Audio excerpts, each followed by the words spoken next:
So what does it mean to enjoy God forever?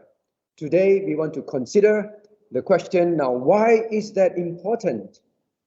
Then what affects my growth? And we want to study also, God willing, a particular teaching in the world that's very common now in Christianity, about Christian hedonism. Is that what the Bible talks about enjoying God forever? All right? So now, as always, a very quick revision, otherwise we miss out where we are at and what we are trying to understand. And I pray that, and you pray, that things will be all right. Now, we have studied yesterday the chief end of men. It's a singular aim to glorify God and to enjoy Him forever. Glorifying God now refers to the duty of men. That's the ultimate and key duty of men, the chief duty of men.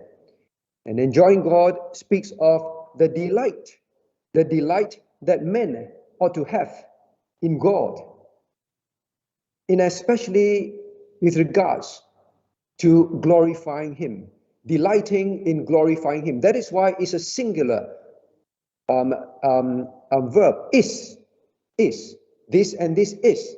All right, so delighting in God is about delighting in fulfilling that singular aim, and it's always subservient to our duty of glorifying God.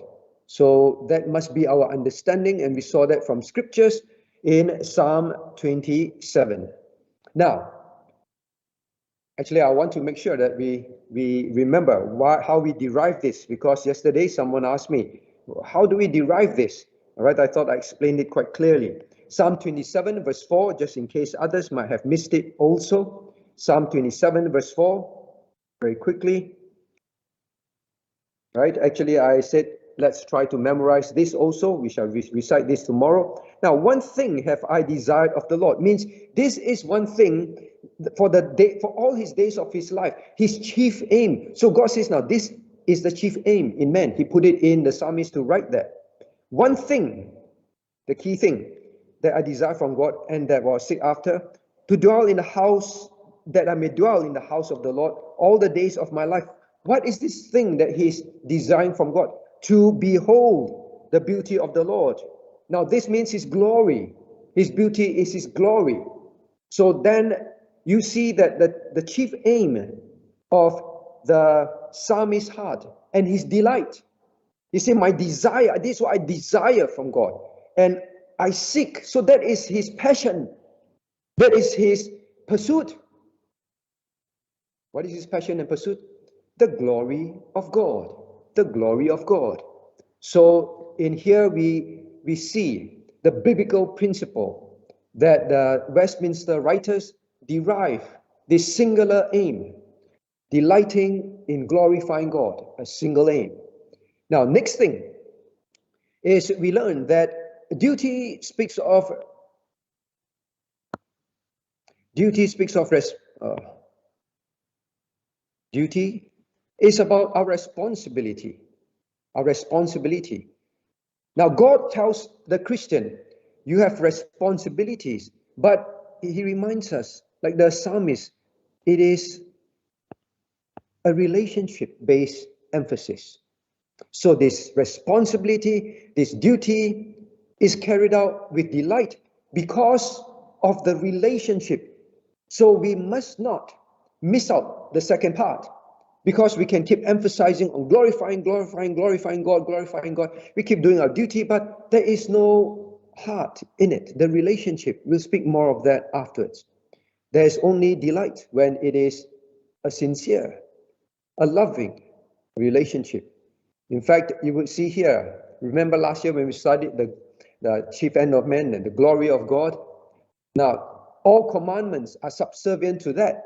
So when you think about the relationship, what is the chief thing about our relationship with God? The first and greatest commandment, which we studied in tremendous detail, to love God with all our heart, soul, mind, and strength, right? So this is subservient to even the commandment. The great commandment is subservient to delighting in glorifying God. Now, to inquire in his temple, and we also saw how the psalmist, he went to the temple and he saw who God is. He understood his works, his ways. And then here we learn the 3 P's, right? Now then, in order to know God, all right? In order to know God. In order to know God. It's about our perception. Our perception. Perceiving God. In other words, maybe I'll do it all in verbs, all right? It's about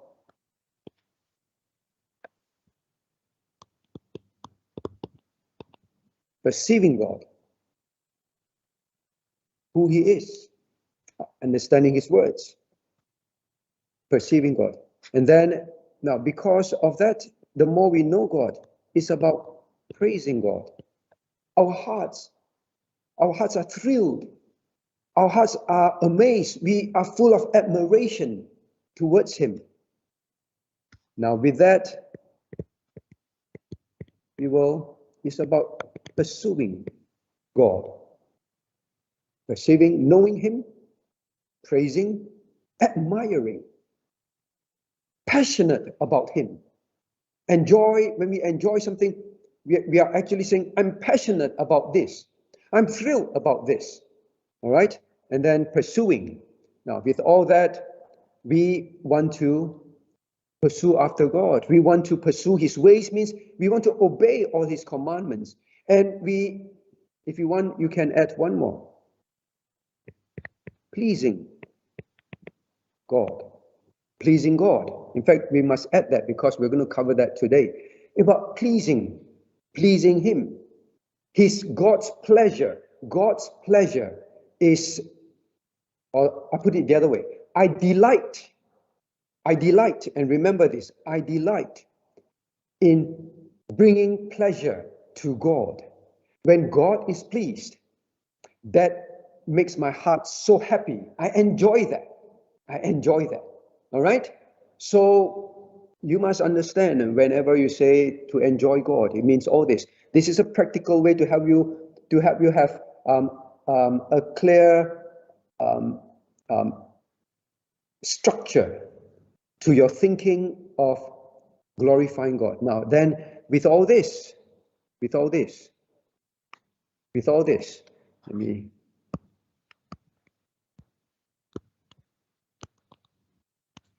glorifying. My understanding of him, my praising of him, my pursuing of him, my pleasing of him. Now, all this, when I say, Lord, I want to enjoy you, I want to delight in glorifying you, that is what it means. I hope this picture will give you a good grasp of what Psalm 73, verses 24 to 26 is about, and Psalm 27, verse 4 is about. Now, so with that model, which I've taken a bit too long to review. Now, with that model, but I hope it sinks in your heart. With that model, now we move to why. Why is it important? Now, it is called the chief end.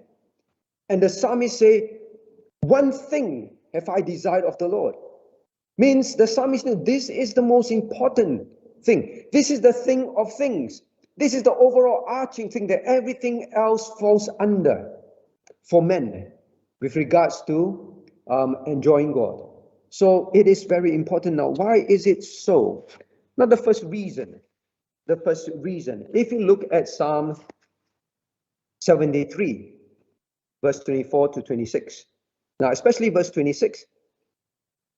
You see, the psalmist understood at the end of all things, at the end of all his unhappiness, his grievances, his anger, means no joy. At the end of all this, he said, I understood now. When I went to the temple and I perceived you, I perceived who you are, I perceived your ways, and I perceived your works. This, now I understand. And then he says this in verse 26. He says, my flesh and my heart faileth. What is he saying? He's not saying I'm having a heart attack. All right? He's saying, now, I went into depression. I went into anger. I went into frustration. I went into almost saying, forget about following you. Say, my heart and my flesh, what is in my heart and what is in man? My desires, they fail me. But he says this, the strength of my heart, what I feel, what I desire, how I should think, the strength of my heart is God. God is the strength of my heart. So why is this so important? Why is this the chief end? Why is the psalmist said, this is the one thing that I seek after, to delight in you, in enjoying you, to glorify you, because it is the strength of your heart. What does the strength of your heart mean? The strength of heart means this is what would drive you, your heart, go out after things. This is what would drive your heart. Delighting in God, in wanting to glorify Him. That is what gives you the strength to be a witness on earth. Glorifying Him is being a witness for Him, being a testimony for Him, as we say in the other way. How long will you last? Now I put it this way. Look at this diagram. I think it's permanently stuck there, right? I'm not seeing myself on the YouTube. We can't get it out once we open it. We have never had this problem in session meeting, never had this problem. Yesterday, even I retested where we started to have this last night, so bear with it. Now, remember, it is duty, right? It is duty. But what gives duty life? What gives duty energy? What gives duty perseverance? What is it that duty will be given life? Is delight. Delight. Delight brings life. You don't delight in something, it is a joyless burden. It's like it's a forced obligation. That is why the psalmist says, I want to have this. I must have this. When I want to behold your beauty, this is one thing that I must have. There's this desire, this seeking in me. Because he knows that is what gives him the life. That is why the Westminster divine writers are very accurate. If it is just the chief end of man is to glorify God, which is not the complete statement in Psalm 27 verse 4, then we will just be focusing on, I must glorify God, I must glorify God, I must glorify God. And after some time, actually, this is dry. And we begin to do it grudgingly. And then we feel that it's just an obligation that I got to fulfill. You may not say it, you may smile in church and all that, and you may even put up a front when you serve God, when you're doing things like in camp. It's a last minute thing, there's so much, but you put up a front. Now, I'm not saying that the team does that. The team has been wonderful. We really thank God for them, and you should too. But there is no enjoyment of doing it for God. And then over time, it just simply degrades. Glorifying God degrades to this. It degrades to many Christians today asking, why is God so selfish? Why is God so demanding? Why is God so self-centered? Then it's almost like this joyless burden of, well, that's my duty, right? All right, I'll do it. And we serve God, we follow Him. And our view of God is this stern, this cold, this heartless, and this self-centered augur. All right, if that's how you pronounce it, that looks down on us and say, I demand you to give me glory. Do it. It's your responsibility. It's your duty. Do it. That is how we end up viewing God.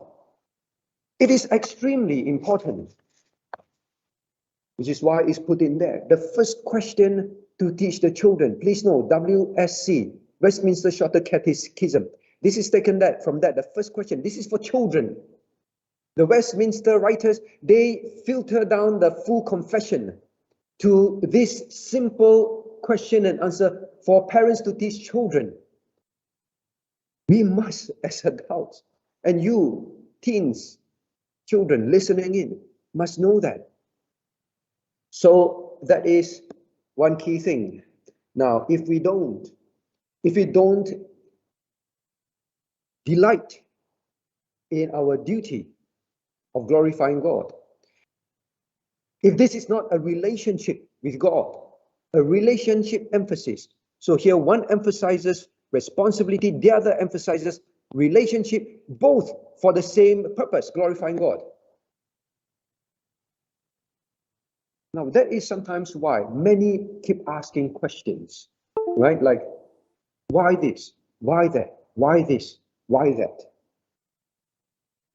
Even though we understand, even though we know it's clear before us, when God talks about living like that, doing this, not doing that, it's clear. It's clear.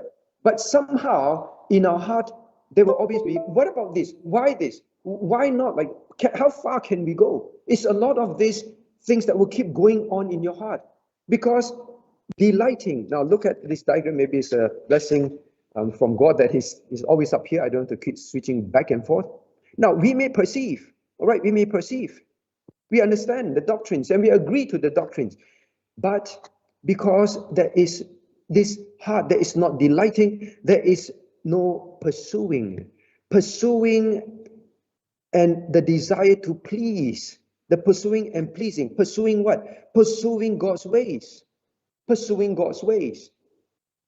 All right, pursuing God's way. Means you know, you perceive, but you will not pursue. You will hold back because it's not your delight. So you'll be full of questions. I'm not saying questions are evil, questions are wrong. We encourage questions, we want to clear up. But when you find that it's something that you're always struggling, you cannot fully embrace. I'm not asking us to embrace blindly, all right? That's not what I'm teaching. Neither am I asking whatever the church teaches, you must embrace blindly. You embrace the truth blindly, but not what men simply say, right? Embrace the truth. Once you see its truth, you embrace it. You do not question, you just do it. And because there is no desire to please, it's not your delight. It's just your duty. It's your responsibility. Now, when you desire to please someone, whatever the person says, you just say, yes, I don't understand, but I just want to do it. I mean, for example, at home, the wife. So sometimes Sharon asks, what do you want to eat? Right? Then I say, this.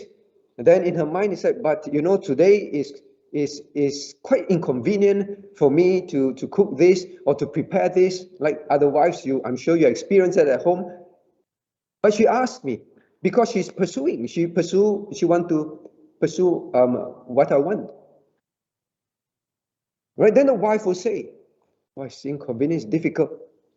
The wife doesn't ask, "Why this? Why? But it's already said, this is what I want. Then why? Don't be a demanding husband. Huh? I'm just saying God is perfect. When God says, this is what I want, it's always perfect. The husband may be imperfect, all right? So we still not ask, oh, why are you asking? Oh, I didn't know it's all this problem. Then never mind, I don't mind eating the other thing as well. But the wife who has a delight, who delights in, whose passion, whose joy is in pleasing, would not ask, okay, I'll go do it. Although, yes, there are many questions, there may be many other different difficulties, but the joy is then when we sit down, then the husband eats, then the wife keeps smiling. She forgets all the whys and wherefores and what about this? How about this? How about the other way? They forget that. They just see the husband eating and gobbling it down and smiling. And she's just so happy. When it is not with delight, right? When it is not with delight, it will be very depressing. So that is one key thing I hope we remember. Now, praising. Now, let's go to the next one. Now, why else is important? So it is your strength, all right? Now, if you want to grow, this camp is about growing. This theme for the whole year is about growing. If you want to grow in your delight in glorifying God, then grow in this strength. This strength. Is the strength of my heart. My heart is strained. My heart doesn't want. My heart still wants to keep this. Still wants to do it this way.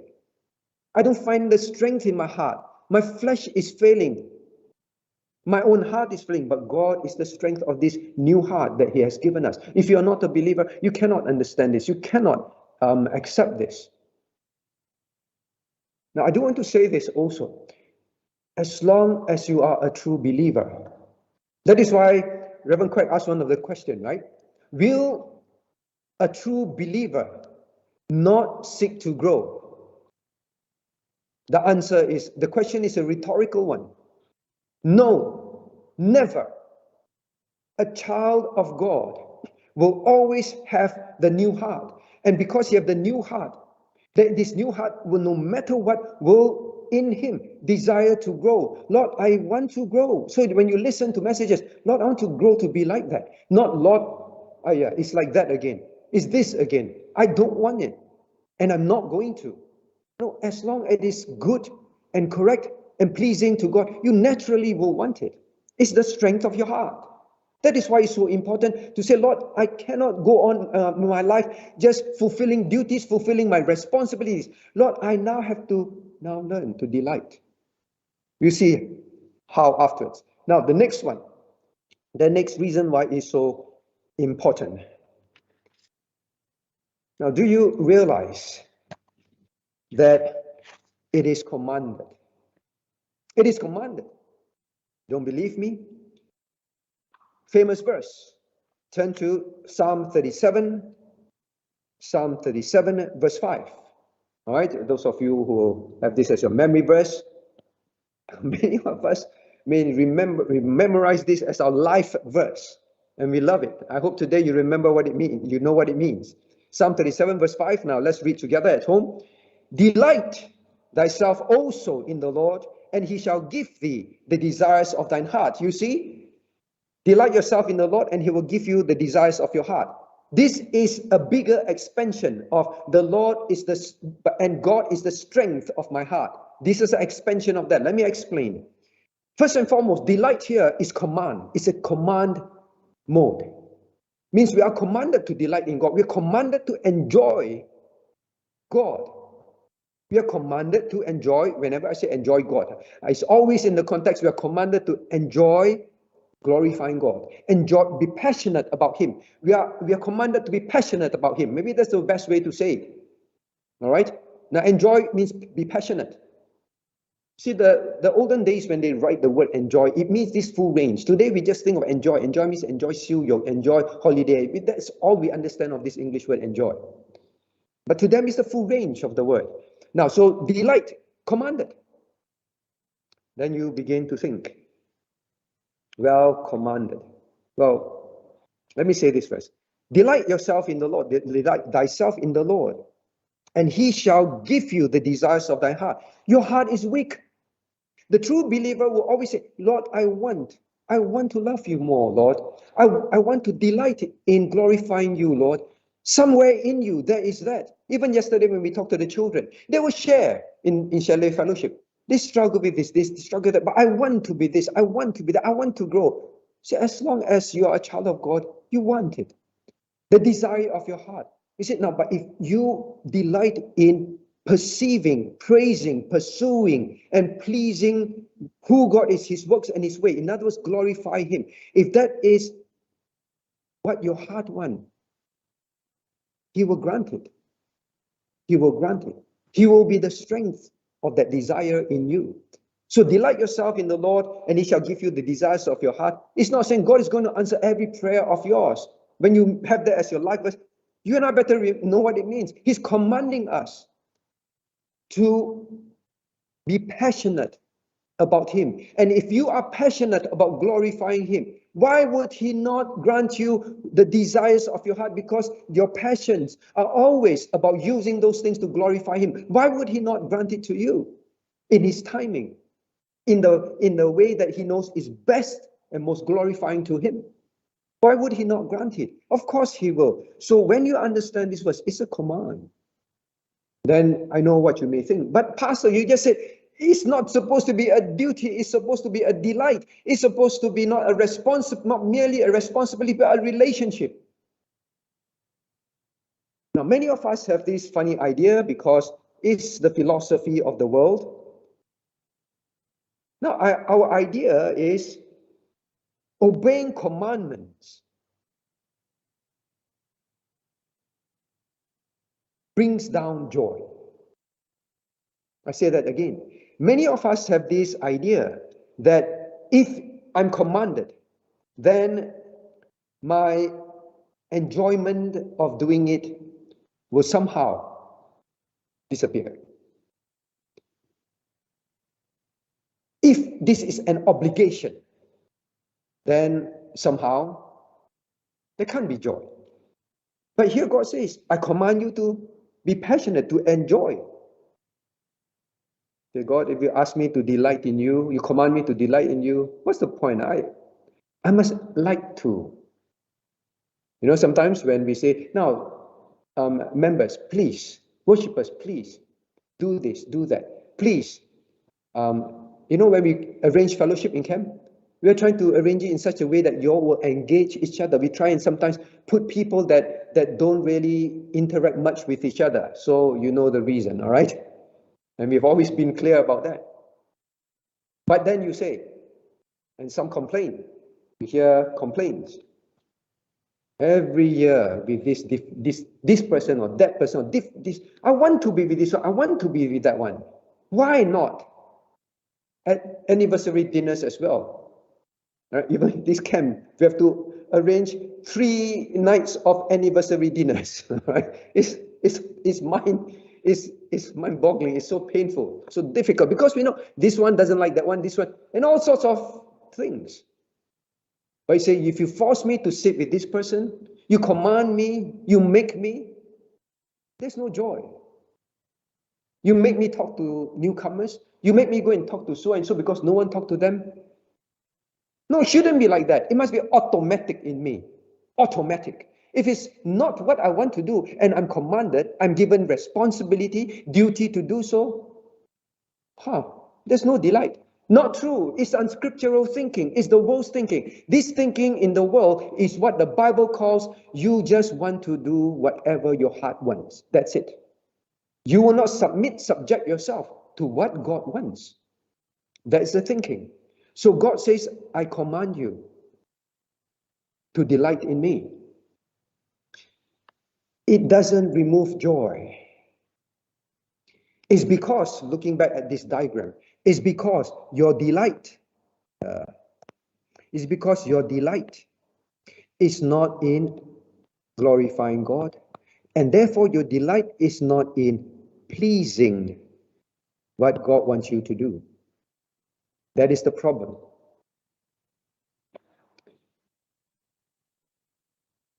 Now, I hope those of you who are not on the internet, you try and get on so that you can see the diagram of what I'm trying to show. Now, when the Christian began to understand the principle God demands, God commands us. Yes, it's not wrong to say God demands. Now, do you know that this whole concept of, look at this diagram, this whole concept of God saying, delight in me, I command you to delight in glorifying me. It changes you. Why is this so important? But until we make ourselves delight and make it our point to delight in God, we will not grow.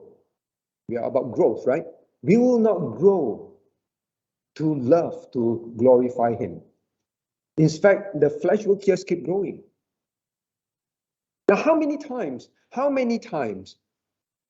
have you felt the church keeps saying go to church? Yeah, I know God says we must go to church and learn His word. I can learn at home, but God gave us the church, gave us gifts of teachers and pastors so that we are taught, we are fed. God command Peter to feed the sheep. God command pastors to feed the sheep. So I must go there and be fed. Yeah, I know that. But I'm forced to go. How many times that teens, when your parents make you go, and then you come, and then you listen to the word, or you come for prayer meeting, I don't feel like going. Then you come, and then you join the young people's children's group, and then you pray. And then slowly your heart began to draw close to God. Then the joy comes, and then you listen to the word, and then the holy thoughts fill your mind and your heart. And then how many times have I heard people say, in this church, in other churches, I didn't want to come, and then I came. Just like the psalmist said, I was so foolish. I was so upset. I had no joy until I went to your house. Then I understood. That is why God says, I give you the church. I give you pastors and teachers. You go to the church. Then when you go there, you listen about something that you're frustrated about. Then you understand. Then, God, if you want to submit, then now the joy of the Lord fills you. God commands things for our good. Always remember that. Even if God didn't create man, even God didn't create the universe, God's glory doesn't change a single bit. He does not need men so that His glory will continue to increase. He doesn't need that. When God commands you to delight in glorifying Him, it's not that, I don't have enough glory. I command you, I need more. If you don't, then I don't have enough. I command you. No. When God commanded, He's saying, this is also for your good. Just like when parents command, eat vegetables, eat fruits. Not durian is not a good example of a fruit, right? Eat fruits. Then you eat. You don't like it. It's a duty. But because you were commanded, you begin to eat. Then you begin to realize this is okay. Then you begin to perceive this is good. This should be good. This is the general good. And you begin to grow in liking what is generally good. And now what is generally good becomes your personal desire as well. That this also brings me joy. But the key thing is, this thing is to be delighted in. It's worthy of admiration and passion. So when you understand it's a command, don't think command means no delight. When you follow God's command, it will grow. When you don't like to talk to people, you only want to talk to people that you like. Now address this because I think there is much room in our church to improve in. Fellowshipping is part of delighting in glorifying God. We will learn that, God willing, tomorrow. We cut short one lesson, so everything is very compressed for me now. Now, when you just simply do it, it will grow. So that is why it's important, all right? It's important because if it is not commanded and the joy of commanded for you to enjoy glorifying God, then it will not grow. That is why God commands it. And it is so important, as we've seen, your relationship with God will not deepen. Your fellowship with God will not grow. The commandment is good. I command you to come home after school. I command you to talk to me at dinner time. Because you obeyed that commandment, you found that you grow closer to your family. All right? Now, next one. Do you realize that it is a danger not to delight in glorifying God? Now turn with me to Deuteronomy chapter 28. Deuteronomy chapter 28, verse 47 to 48.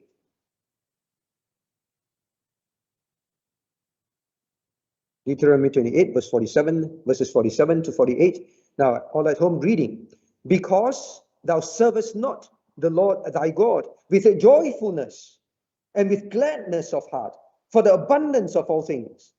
Therefore shalt thou serve thine enemies, which the Lord shall send against thee in hunger, in thirst, and in nakedness, and in want of all things. And he shall put a yoke of iron upon thy neck until he have destroyed thee.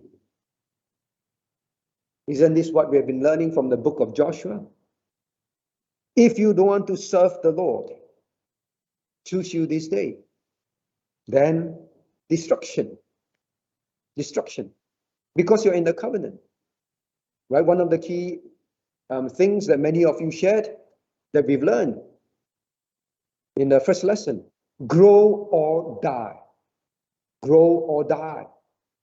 Choose or consequences. Choose God or consequences. Now, God says, now, if you don't serve me, remember we learned the word serve in context of a God. It means actually back to this diagram. It means to actually know who he is, follow his ways, and do his works. This is what it means. To fear, to serve, and to put away the idols of the land.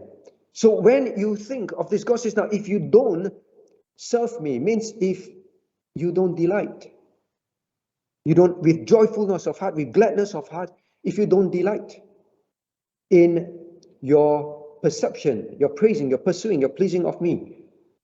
In other words, if you do all this as a duty, as a responsibility, there are consequences. God is not pleased. So Christians, do not think this is not important, enjoying, being passionate about glorifying God.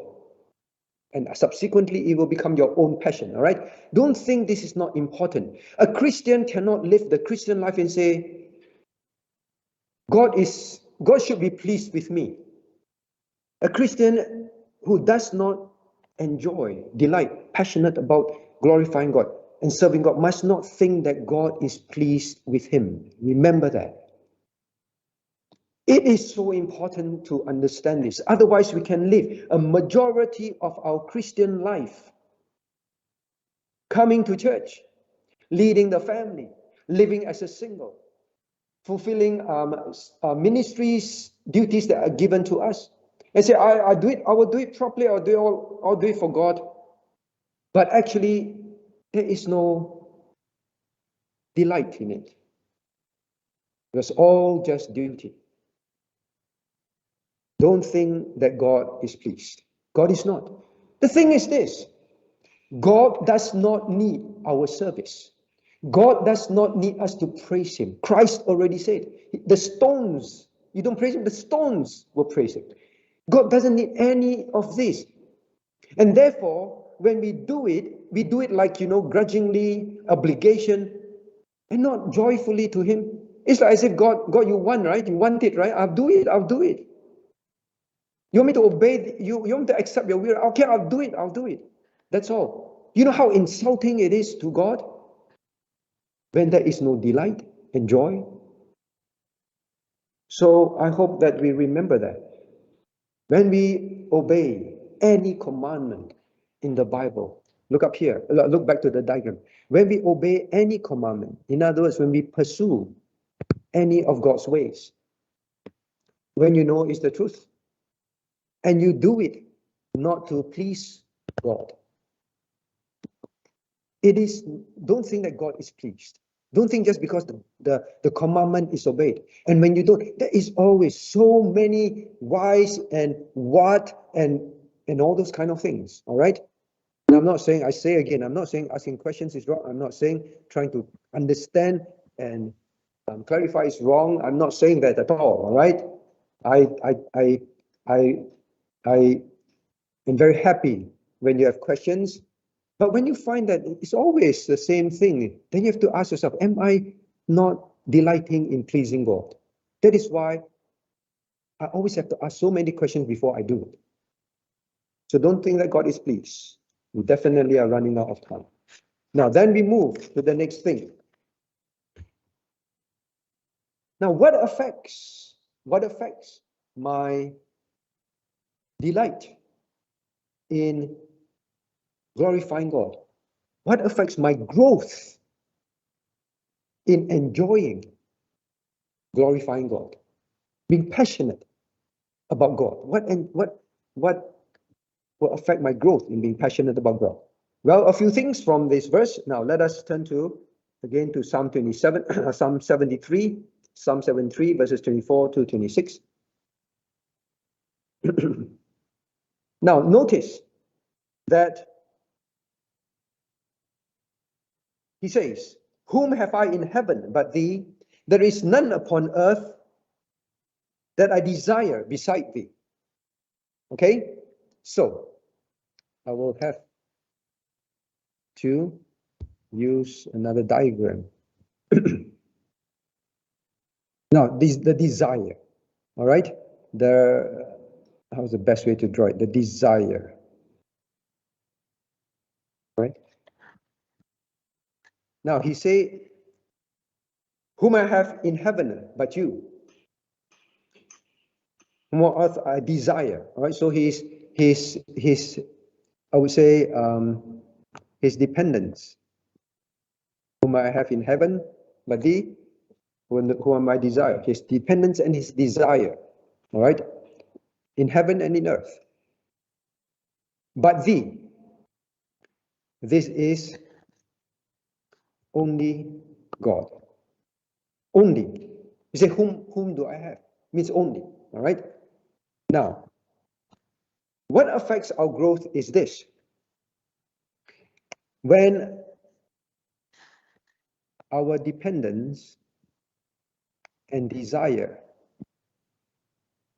all right, is earthly things or people.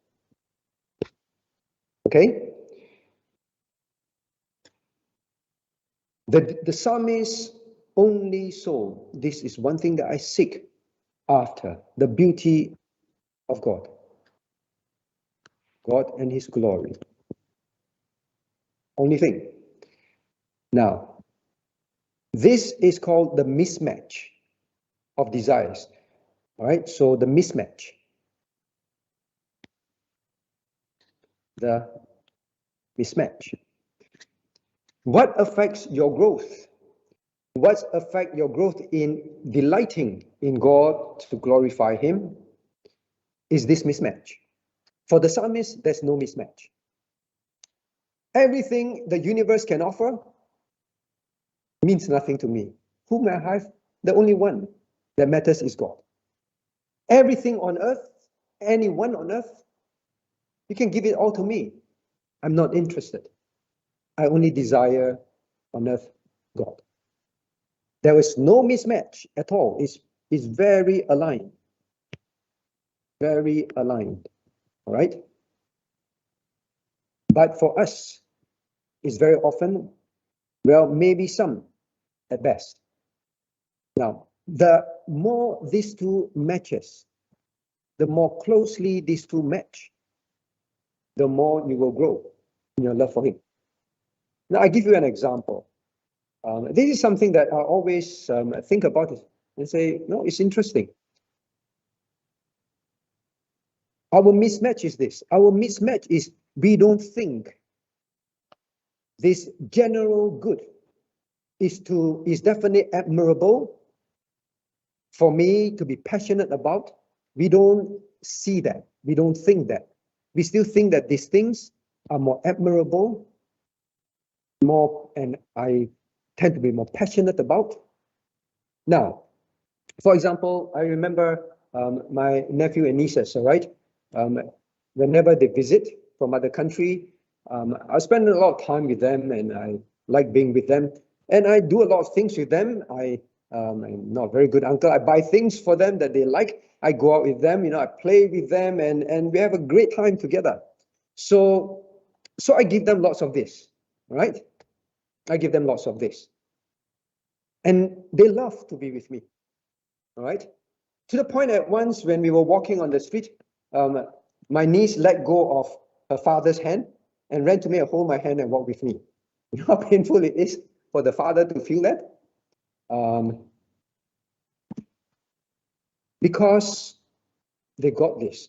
But you see, the parents was giving them everything that is generally good. And all the things that the parents do for them, want them to have, are the generally good things as parents, right? But the problem is this, the children, now these are the particular delights, all right? The particular delights. This is to be delighted. This is personal delight. But because their personal delights are this, because they don't see these general things that God says are good, they don't see it. The parents say are good. They don't want these things. When they don't want these things, you see, there's always a big lack of joy, enjoyment of it. But as all of us are like that, isn't it? The uncle and the aunties that were nice to us, or even the parents, right? We get our particular desires, we like them. But as we grow, as we mature, now we begin to realize this is good. And we begin to change. So the one thing that I want to say is this. Now, please turn to Psalm 27, verse 4. Psalm 27, verse 4. How to grow in your enjoyment of God. In being passionate about God, to glorify Him. Psalm 27, verse 4. All right, our memory verse for tomorrow included. Now, one thing have I desired of the Lord, my chief end, have I desired of the Lord, and that will I seek after. What is he seeking after? To behold the beauty of the glory of God. So what is he seeking after? Now, look at this diagram. He was seeking after to behold the beauty of God. That was what he was seeking. You see, for us, many of us are still seeking this. That is our problem. You want to grow? You seek. You seek. What God says is good. What God commands you, you seek. Now, notice how the psalmist say this. It is not just, I seek. I will seek. Now, I seek can be, like we learn, right? Choice. What is choice? Choice in some people's mind, I desire. Well, I'm seeking after the kingdom of God first. We memorize that, we say this, seek ye first. Yes, I'm seeking. But it's just a desire in our heart. That's all. But for the psalmist and for Joshua, it's different. Joshua say, as for me and my house, I will. Not I desire. I will. The psalmist say, now I seek after the good and the God and His glory. I will. I will. We have to make the choice. Remember, we learned in the beginning of the year when we started the series, growth is a choice. Reverend Craig in these messages, now God providentially make him remind us of that. Growth is a personal choice. We've been studying about choices. It is all up to you. And the psalmist say, I know this is good. This is the general good.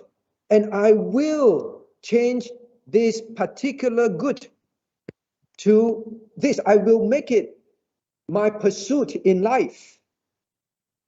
That is what he's saying. Now you may keep saying, now when I have children, I want to obey God. And well, if singlehood is not, I want to obey God. I want to do this. I want to do that. And you think in your mind, I want to bring up my family rightly. I want to obey my husband. I want to obey God's commandment as taught in church. I want to. But do you make it happen? How does growth happen? You make it happen. Not just I seek, I will make it happen. What affects your growth is you and I. We still, like the psalm, like this hymn we sing, the things of the world have filled our thoughts. The trifles of the hours as well. God, we have not known thee as we ought. That is the problem. So the mismatch. Will you, after this camp, say, Lord, I will seek what? Sorry. Lord, I will seek. I will seek these things. I will seek these things. I will obey your commandment to learn to delight in these things. But as long as, Lord, I do not put away the things that are particular enjoyments to me that does not match with the general good and holiness that I know, Lord, I know I am just desiring without willing to do it, without making it happen. Now, students, maybe you say, Lord, I really want to obey, I want to love you. You really have to ask, what are the friendships? What are the friendships that you know is still plaguing you? Right? We asked in our fellowship yesterday, so what are the things that you struggle with? In our questions session, discussion group, for the university students, it's quite consistent. Friendships, pressures of friendships, BGR, right? Will you come back to this diagram? Will you now change the mismatch? Bring these two closer and closer and closer and closer until it becomes justice. Same for the adults. The adults, very common question, very common struggles. Making money, career, things of the world, even necessity of the world, all right, begins to grow. The poison that, Reverend Craig said, the poison that got planted in them. Poisons, this is a good time to say this, poisons are always planted in the particular.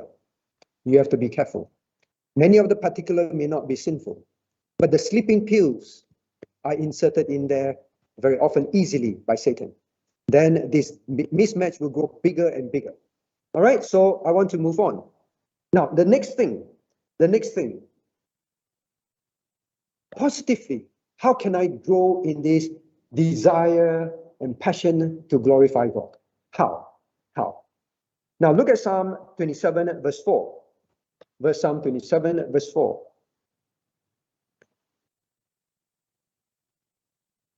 One thing have I desired of the Lord.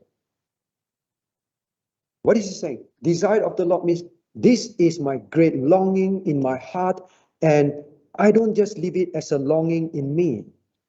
I desire it of God. Means he turns to God. God, this is my desire, and I desire that can you please give it to me? You know, he said, I desire something of someone. Means you go to the person and ask, can you give this to me? The joy, the desire to delight in glorifying God also must be asked from God. It is not something you can use your own willpower and force out and bloop, it comes out. It is something that you know, that is the flesh that keeps fighting against that. There is these particular desires that are not consistent with the general good that you know you need to desire. You know there is that conflict.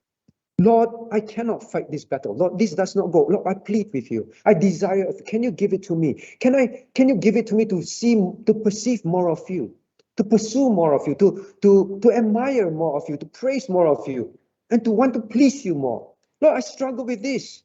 It's a very duty-bound and responsibility-oriented for me. You cry to God. Have you ever occurred to you to do that? You pray for love for your spouse. You pray for love for your children. You pray for wisdom to do your job. You pray for wisdom to study. You pray for many things. But the chief end of man, we seldom pray for that. The most important thing, the one thing that I seek after, somehow it doesn't occur to us to pray for that. So in this camp, we emphasize, have more personal time. Camp is a time of refreshing the soul. Tomorrow is reflection time. We explained to some of the young ones in the fellowship group. Now, fellowship group time, please don't use it for just plain banter. It's a time of encouragement. Yes, get to know one another, all the mundane things as well, but encourage. So we explain to the younger ones what is reflection time. Some of them have not done it before. So this is a time where you set apart. I know it's in the house. Many of you say the biggest challenge is in the house. But someone shared, I imagine my house is the camp room. There is no my bedroom. There is no. So I end up not doing anything. I just imagine this is camp. Right? Then you say, this is camp. I will go to my room. You go to your room. You don't see your toys. You don't see your work. You don't see all those things. I only see a place where I go, Lord, I desire something of you, Lord. There's one thing that I desire of you, Lord.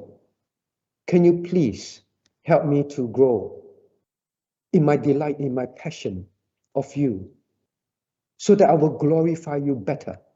Lord, I beg of you. One thing I desire of you is like, God, I'm begging you. This is one thing that I need so much. I want so much. Because, Lord, I know, look at the diagram. I know this gap is there. This gap is big. Lord, I beg you. Teens, do that. Adults, do that. As a family, gather your family, do that. Singles, cry to God for that. Then you will see your growth. Because if you feel that, well, now I actually delight in glorifying God, you think that it is you. I am better than other Christians. God grants it when we pray. If not, we will think we are the one, better than others. All right? Now, I do want to say one thing. To encourage you to enjoy the camp.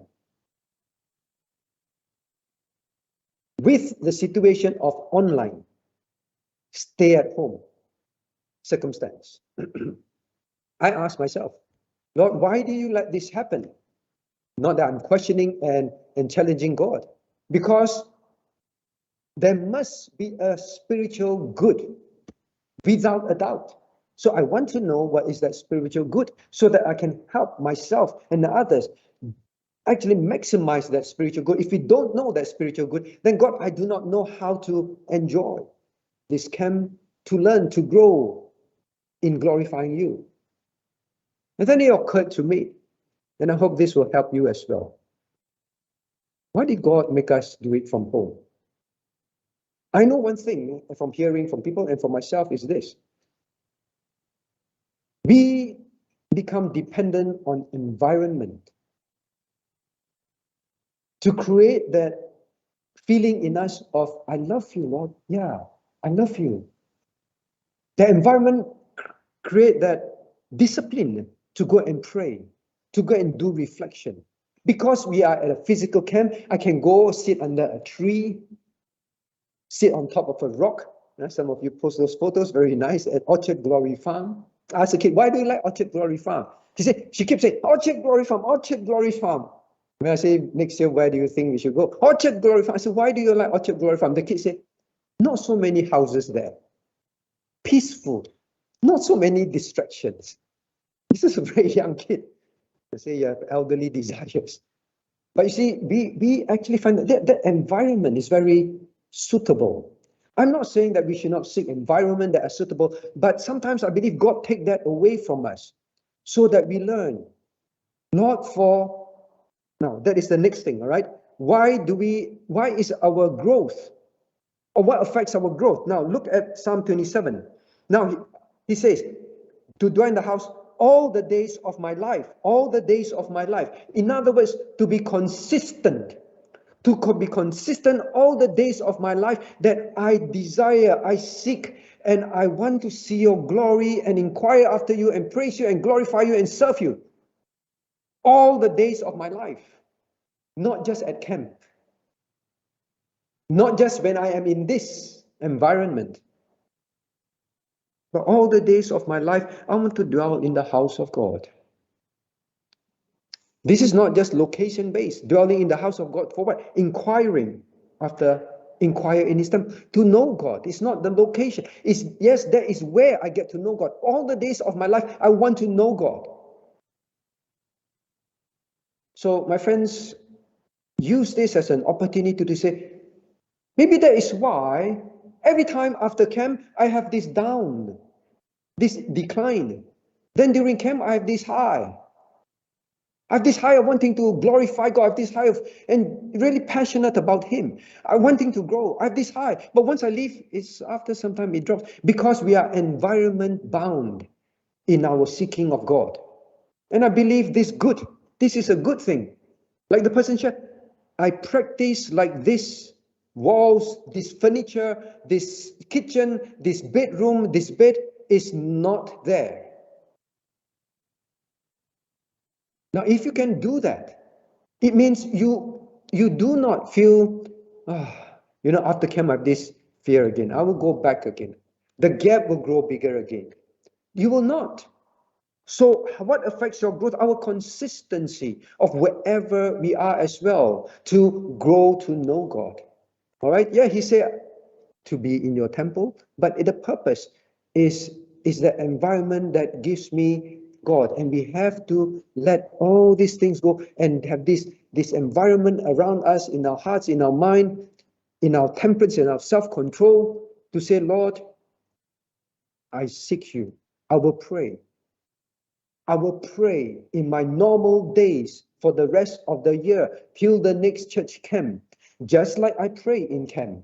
There is a physical location camp. There is no change. So you see, what affects our growth are these things.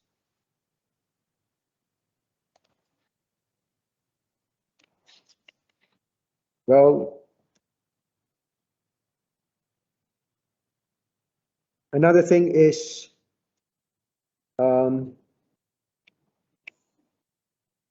inquire. And the last thing I say is this. I have 1 more minute, I think. What affects our growth? Inquire. To behold the beauty of the Lord and to inquire in His temple. Now, this is simple and plain. This is about, you want to grow, to be passionate about seeing God's glory, you need to inquire. In other words, you need to be an inquisitive heart. About what? God. His works, who He is, His ways. I keep inquiring. This is not challenging. You say, but you say don't ask questions. No, he's inquiring. He inquired because he wants to see behold the beauty of the glory of God. All right, and not to say how until you convince me, Lord, then I love you. No, it was a passion. Now it always goes back to, I know you say, I always about studying God's word, always about studying God's word. I cannot say anything else.